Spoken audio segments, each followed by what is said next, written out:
મહારાષ્ટ્ર સંભાજીનગર ખાતેથી છળ કપટથી બાળકી મેળવી સુરત શહેર ખાતે વેચાણ કરવા સારું લઈ આવેલ બે મહિલાઓને બાળ તસ્કરી કરતા ઝડપી પાડતી સુરત શહેર crime branch police inspector Shri DCB નાઓની રાહબરી હેઠળ ક્રાઇમ બ્રાન્ચની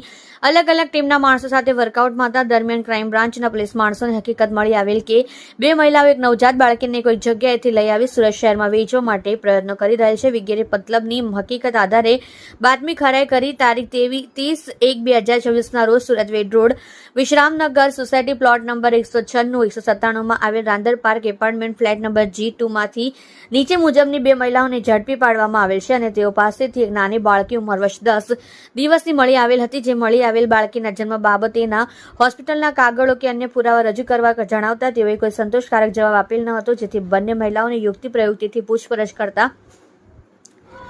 તેઓએ સદર બાળકી મહારાષ્ટ્ર સંભાજીનગર ખાતેથી એક બેન પાસેથી મેળવીને સુરત શહેરમાં વેચવા માટે આવેલ હોવાનું જણાવતા બંને મહિલાઓ અંજલિબેન તે નિર્મલભાઈ શોભાલાલ મિશ્રાની પત્ની ઉંમર વર્ષ 39 ધંધો ઘરકામ રહેવાસી Vishramnagar society plot number 196-197 Randal apartment flat number G2 Chowk Bazaar Surat શહેર મૂળ રહેવાસી ગામ ચિલોલા તાલુકો જિલ્લો રાયબરેલી ઉત્તર પ્રદેશ લક્ષ્મીબેન તે બાલાજી